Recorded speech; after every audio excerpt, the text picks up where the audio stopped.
welcome to Viewpoint from Overseas. I'm your host Faraz Darvesh. Now we are sitting today in a nice Silicon Valley weather, California weather, out in the backyard somewhere in Silicon Valley. So we have various different topics with us. As you all know, there has been a Prime Minister change in Pakistan. We have a new Prime Minister, Shahid Khaqan Abbasi, who belongs to an influential political family. So we'll see what is it a good change? Is it a bad change? Um, will he last until the next election, and will there be a new prime minister? So we'll take a deep dive, and then we'll discuss, this new unfortunate case of Aisha Gulalai, who has accused Imran Khan of, misbehaving and sending her questionable text messages. So this whether it's a conspiracy, which PTI claims is a well-designed conspiracy by PMLN, or whether it's not a conspiracy, whether it has some truth behind it. And then in the end, we'll discuss President Trump has proposed a new immigration policy, and this which has to go through the become a legislation. We'll see what is this new policy about. Will there be a reduction in the immigration? Will immigrants be able to sponsor their families, bring their families to US? So we'll take a deep dive. I have with me Riaz Haq in nice sunglasses, looking good. Riaz, tell me, Riaz, what is really happening in Pakistan? We have seen the verdict. There has been a lot of debate, a lot of discussion. But anyhow, we have a new prime minister. There is been looks like a good change. PMLN has accepted it without any violations, without any street politics. So where do you see this going? Yeah, so I think as you know, the Prime Minister, Mr. Nawaz Sharif, was disqualified by the Pakistan Supreme Court and removed from office. And following his removal, PMLN, being the largest single party, actually the majority party in Parliament, as you expect, has picked a new leader. Mr. Shahid Abbasi, who up until recently was Minister of Petroleum. Right. He had a very important portfolio because a lot of the issues in Pakistan today are related to energy, the shortages, and I think he's done a pretty good job of signing a whole bunch of LNG deals, and then the LNG starting to flow in Pakistan, which is So is he clean? Are there any corruption charges or any allegations? Well, I think there's against him? always, suspicions, because one of the problems in Pakistan is that any deal that's signed is not fully transparent. Okay. So because of lack of transparency, it raises a lot of questions. So I think that those questions will probably follow him to the Prime Minister's office. But he's the son of a Zia-ul-Haq loyalist. His father Also is Mr. Nawaz Sharif. yeah. Khaqan Abbasi was a minister in Zia's cabinet, and he was killed in the Ojri incident, where the Right. explosive, a bunch of ammunition dump actually So- blew up rockets, and he was hit by one of those and killed instantly. His brother was also killed in that incident. Right. So Riaz, tell me, will he last until next election? Yeah, so I think they've decided that this is at least until 2018. Mm-hmm. They will keep him as prime minister. Now, from what I know about him, I don't know a lot, but I have often seen him in talk shows. He seems to be a very calm, a very sedate person. He doesn't scream, he doesn't yell, and I think he's a very sober kind of a person. Okay. Pakistan needs somebody like that, not a screaming, yelling politician like some of the other Sharif Okay. loyalists have been. Right. So you see it as a good change. I'm hopeful that this man appears to be a very serious man from everything I know Okay. about him. Now, whether or not he'd be able to do what he wants to do is a different question, because his entire status depends on how much support he gets from the Sharif family. So- If they support him and if they let him do what needs to be done, then I think it'll be okay. But if he remains under pressure from some of the So- other Sharif loyalists, Right. So tell us. then I that's mean, going to be a Tell problem. us. People want to know, and today I was discussing with one of my Indian friends. They all want to know what is the future of Mr. Nawaz Sharif and his family. I think there are dark clouds on them. I mean, this is not over yet for them. Okay. Okay. because not only Mr. Nawaz Sharif but his own his three children, as well as Mr. Dar, who used to act for him when he was abroad. Okay. All of them are under suspicion. They're all going to be investigated further by NAB, and they may be charges brought against them. So they're not in the clear yet. Will he end up going to jail? I mean, I don't know if that's going to happen, Okay. but I mean, it's not out of the realm. What usually happens, though, in a lot of these corruption cases, where there's money involved, financial mismanagement, one of the things that I've seen happen is plea bargaining. Plea bargaining is pretty common because it's extremely hard to prove these cases. So then you're saying he will probably go in exile and then he might even probably just not retire. even do that. I mean, he may settle and then claim that, and then come back in politics? Yeah, I think he's going to claim that he's been. He may become the kingmaker, not the king. Okay. So he will continue to have influence up until at least in the near future. Up until So the next election. Now, what happens in the next election is important. If his party remains in majority, power. Yeah. then I think he may still be in charge in terms of policy, even though he would And not then be his younger brother, Shahbaz Sharif, may Yeah. become the prime minister. Yeah, or but he perhaps too his is under nephew. suspicion because of the Hudaybiyah case. So there's a number of issues that are still pending. So PMLN could potentially become independent from Sharif family? That's very difficult to say. You see, a lot of the PMLN, if you look at some of the ministers and people who are working for Nawaz Sharif, used to be in the Musharraf government as well. Right. So And they could be with PTI tomorrow. yeah, so we never Muslim know. League Right. has a history of switching. The members of Muslim League have a history of switching sides since independence. So Riaz, tell me, I mean, lots of people want to know that is this a well-designed, scripted conspiracy by the army intelligence against a democratically elected prime minister?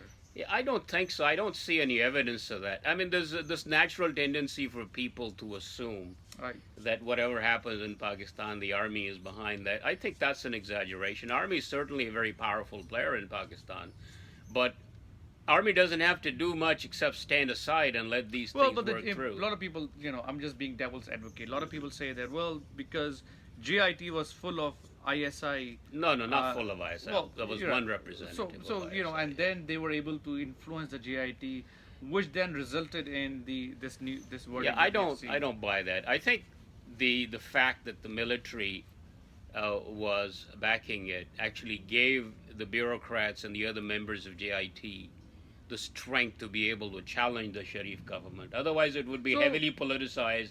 These bureaucrats that work in the government would not be able to challenge the Sharifs, and Sharif would basically be able to get away with these things. So you're saying this is just a true rule of law being established in Pakistan against the democratically elected That's what it seems prime like to minister. me. I mean, it's there's always suspicions. One of the things, in fact, I find this insulting for Pakistanis to be told that, hey, they're basically worth nothing. The military tells them what to do, when to do it.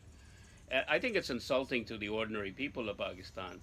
There's a book about this that was written a few years ago by a French author who actually talks about, the Army's influence in Pakistan is heavily exaggerated. The fact is that there are multiple players. It's not one player. It's many players who have power in Pakistan. And there's always this back and forth jockeying that goes on between them. And then the ultimate result is not something that any one of these wants, but it could be a compromise in the end. Okay, so now there is another conspiracy which people are talking about, which is a conspiracy just because Saudis did not like what Prime Minister Nawaz Sharif did by taking the Yemen issue to the parliament and not sending the army to Yemen. Hence, this resulted into a army Saudi UAE conspiracy, I don't buy that. and this is why all the Aqamas, the visas and all the Aqamas are being released at the UAE government level. And Saad Rafiq actually No, but the Aqama information is public information. Yeah, so this is what Saad They're Rafiq, registered. Saad Rafiq, who's the minister, who used to former minister of PMLN, he pretty much indirectly, openly Oh, said I know. it, that See, we are that's being the victimized game that they're by playing. the kings because we decided not to go into That's Yemen the war. game they want to play. And army decided to send its former military commander Rahil Sharif to the Yemen to that 34 country alliance, but we did not want to send our army, and then we are having to pay the price. And Akama release, Akama after Akama release is basically Akama, people don't fully understand what its significance is. It's not just to be able to travel there. That's obviously one and by land. No, the bigger advantage of it, and some of the lawyers have pointed that out recently, is that if you have an Akama or residency in Dubai, and you may be a citizen of Pakistan, but when you go and open an account in a foreign bank account, then you're considered somebody from a resident of Dubai or Abu Dhabi. Instead of Pakistan, right. And then even if Pakistan signs any mutual exchange agreement they with will the still Swiss be authorities or with Panama or with Virgin Islands, they would not disclose their information to the Pakistani government. So that's why Pakistani government has not been hesitating in signing these deals, because they know that all these people have Aqamas and they will not be caught in any exchange of information. So good talk. I mean, basically, conspiracy theories will always exist in Oh, Pakistan. absolutely. I don't think Pakistan and I think will it's be part independent. It's part from of politics. Okay. I mean, look what's happening with Trump. You know, Trump is getting under a more and more greater scrutiny, and he's getting in trouble. Right. And he's calling. He's crying foul. He's saying, yeah, all these are conspiracies against me. This is a witch hunt. Let's switch to the next topic, which is the Aisha Gulalai, who is the former member of Pakistan Tehreek-e-Insaf, PTI, Imran Khan's party. PTI has been celebrating. And a member of National Assembly. And a member of National Assembly. PTI has been celebrating the verdict and the, I guess, defeat of Prime Minister Nawaz Sharif and, disqualification of him and his family. All of a sudden, Aisha Gulalai comes into the picture and makes some serious allegation on Imran Khan of sending him some below the belt text messages and basically in simple words hitting on her. Is this PTI is claiming this is a well planned conspiracy of PMLN against Imran Khan after the basically after the disqualification by the Supreme Court? How do you see this?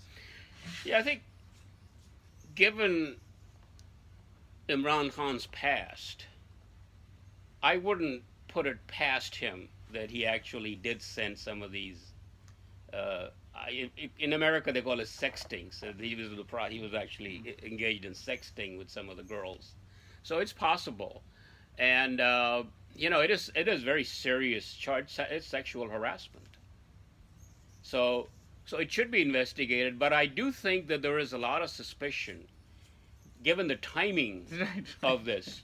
You have this Panama verdict, the Prime Minister gets thrown out, and a few days later, this lady comes out and says that, hey, I'm being harassed, and I'm going to resign from the party. So I think both, obviously the charges are serious, but at the same time, I think the suspicions here are merited, that it could be a part of an effort to try and defame Imran Khan. Now, I think you'll see a lot more of this happening as the elections approach, because part of the way they do political campaigning in Pakistan are personal attacks. Is dirty tricks, operations, all kinds of conspiracy theories. So I wouldn't be surprised if this mudslinging gets even worse. Now, when they do that, I think the Sharif's party is not going to be safe from it. Nawaz Sharif has himself has allegations of. There is another serious In fact, in case of Nawaz Sharif, it's more serious in my opinion, because he's a married man and he was cheating on his wife. Now Imran Khan is not married. So here comes the other question, right? The 62-63 Article 62-63 of Pakistan, where you have to be an honest man, you have to have a very solid character. Will Imran Khan be ever tried under Article 62 and 63, given his Los Angeles court verdict? Can that 62-63 can potentially harm him as well in the future? Yeah. So I think anybody. This is so broad that anybody can get in trouble for it in Pakistan. But my view of it is I think the Supreme Court will eventually need to interpret it. Now, there are two kinds of lies. One lie is about your personal life. about your personal failings. You know, like trying to cover up an affair, or doing these kinds of things. So that's one, the kind of thing that Bill Clinton was guilty Right. of. Then the other kind of lie is lie that deals with state policy, with national policy, that has Or an misusing impact. your office, basically. That has an impact on the entire nation. Right. Now, when an individual is engaged, has some personal failings, and engaged in the kind of behavior that Imran Khan is accused of, that doesn't affect, you know, the entire nation. However, if you're lying as a part of your job as prime minister or as a leader of a nation, Right. So we have yet to then see. that has a different significance. We have yet to see, because a lot of people think that the series of disqualification has just begun. Yeah, I think it could be. It's a weapon that is very deadly, that could be used indiscriminately. But I hope that the Supreme Court will try and interpret it in a way that doesn't destroy the entire Political democratic system. Right. Now, coming to the last Because it topic. could lead to that. It could lead to a political You could chaos. basically disqualify just about everybody in Yeah, Parliament based right, on right. this. Now let's Because everybody has done something wrong that would put them in jeopardy Yeah, none of us under are 62 angels, and right, 63. Yeah. Now let's come to the last topic. President Trump's new immigration policy, which tell us first of all what this policy is. Will it ever become a legislation? Will it be passed, become a rule, or become a law? Yes, first let me talk about what it is. You know, the way the current immigration policy is structured is a legacy of the Immigration and Nationality Act of 1965. That is sometimes called the Hart-Celler Act, or other times it's been pushed. It was really pushed by the man who really championed it was Senator Edward Kennedy. Now, before 1965, before that law passed, the United States had a very strong preference for granting immigration visas to people in Europe, mostly white people. You know, it was they had this quota system that discouraged immigration from Asia and Africa and other continents beyond Europe. This appears to be an attempt to try and change that, to bring it back, the focus on Europe, because one of the first requirements that they're pushing under this new law that they're proposing is that the person that is applying for green card has to be able to speak English. Right. So it has a number of provisions. What they're saying is that there's going to be a point system similar to what they have in Canada or Australia for more than half the visas. The other half of the visas will be given based on family reunion, where a person like a son can sponsor the father his parents, daughter, a son or daughter can sponsor their parents, or parents can sponsor their children, or our spouse can one can sponsor their spouse. But no siblings. Yeah, and in fact, most of the visas issued today are in that category. That goes in the first preference: citizens, relatives, and then immigrants' relatives. And then the third and fourth goes to people with high skills. So they're changing that. The other thing that this law is aiming to do is cut the number of immigrant visas into a half. So currently, the United States grants about 1 million visas a year to immigrants. They want to cut it down to 500,000 over the next 10 years. They're going to gradually decrease the number of visas that are issued. Eventually, in 10 years' time, bring it down to 500,000. And then visas. there is another point to it, right? That you have to have a certain level of education. Yeah. So that's what they're calling merit. So what the system is, the point system is, they have points for everything. They have points for whether you can speak the English language or not. Whether or not you have, education in certain areas that the United States needs, whether or not you have a certain amount of, income that you can generate, whether you have a confirmed job offer. So it's a number. So the confirmed job offer, that will jeopardize H1? No, it will not jeopardize. It will H1. still Yeah, jeopardize yeah, only the immigration. Yeah. Okay. It's we're talking about immigration now. Immigration, H1 okay. is separate Right, from it. okay. The H1 visa is a non-immigrant visa. Okay.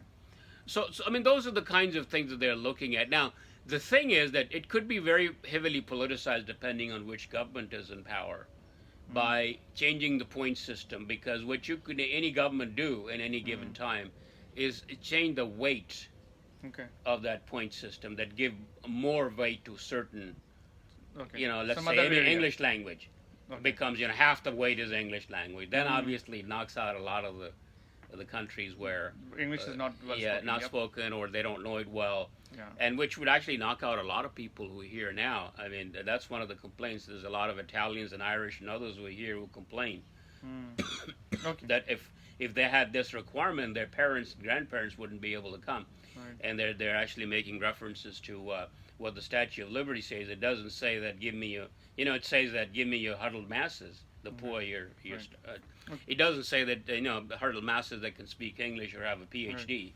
Right. So audience, you heard Riaz on all three topics. Send us your questions, send us your opinions, send us your inputs. We'll be back next week, hopefully from our studio. Keep watching Viewpoint from overseas.